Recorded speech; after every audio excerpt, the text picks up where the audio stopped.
Good morning students. आदर्श बाल निकेतन senior secondary school की 12th class की बीएसटी क्लास में आपका स्वागत है। देखो, कल अपन ने इससे पहले की क्लास में जो टॉपिक किए थे वो टॉपिक अपना मेन जो टॉपिक है वो चल रहा था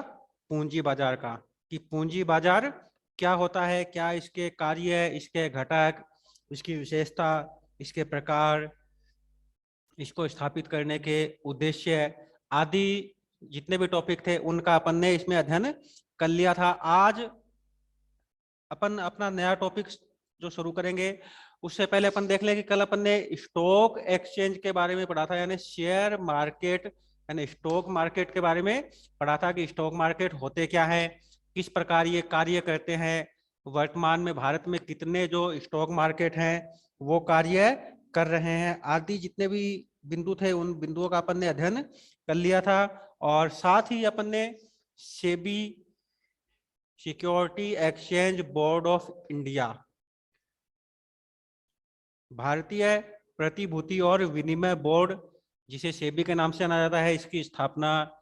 इसके कार्य, इसको स्थापित करने के उद्देश्य, कि किन उद्देश्यों को स्थापित करके ये जो सेबी है इसका निर्माण किया गया है, आदि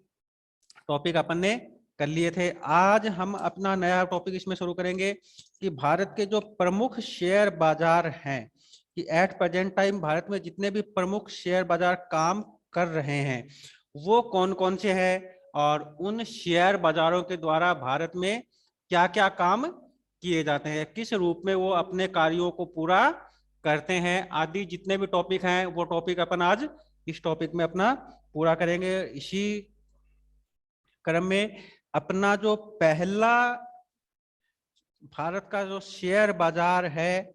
जिसे नेशनल स्टॉक एक्सचेंज NSEI के नाम से जाना जाता है, national stock exchange of India, भारतीय शेयर बाजार विनिमय केंद्र, यानी ऐसा विनिमय केंद्र जिसके माध्यम से अंशों का क्रय विक्रय किया जाता है। ये एक ऐसा शेयर बाजार है जिसमें मध्यम आकार की और बड़ी कंपनियां दोनों के ही जो प्रतिभूति है वो चाहे अंश रूप में हो, ऋण पत्र के रूप में हो या बॉन्ड के रूप में हो, का इनमें विनिमय यानी क्रय विक्रय किया जाता है। अब देखें कि जो भारतीय स्टॉक एक्सचेंज है इसकी स्थापना कब हुई, तो अपने को इनमें याद रखना है कि जितने भी स्टॉक एक्सचेंज हैं उनकी अपने को स्थापना किस वर्ष हुई वो वर्ष याद रखना है। तो भारतीय जो प्रतिभूति विनिमय बोर्ड है जिसे एनएसई के नाम से जाना जाता है, इसकी स्थापना हुई थी नवंबर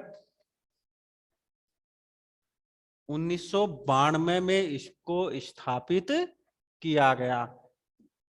महीना अगर याद रखें तो बहुत अच्छी बात है, नहीं अपने को साल तो डेफिनेटली याद रखनी है कि इसको कब स्थापित किया गया था, 1992 में स्थापित किया गया था।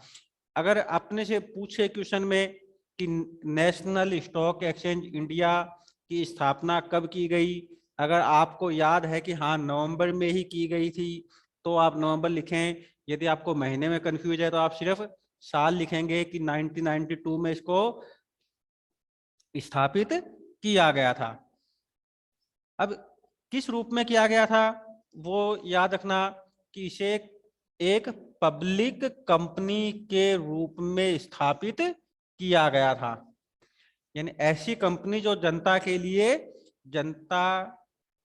के मध्य अंशों का विक्रय और क्रय करने के लिए एक पब्लिक कंपनी के रूप में इसको स्थापित किया गया था। और जिन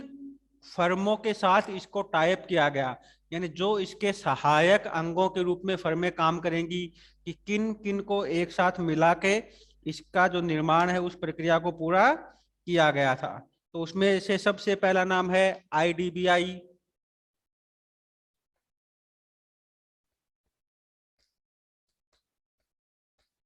LIC, general insurance corporation GIC, SBI और ICICI। इसके प्रमुख प्रवर्तक कंपनियां थी जिसके साथ मिलकर इसको अपने जो अंश विक्रय के कार्य को करना था।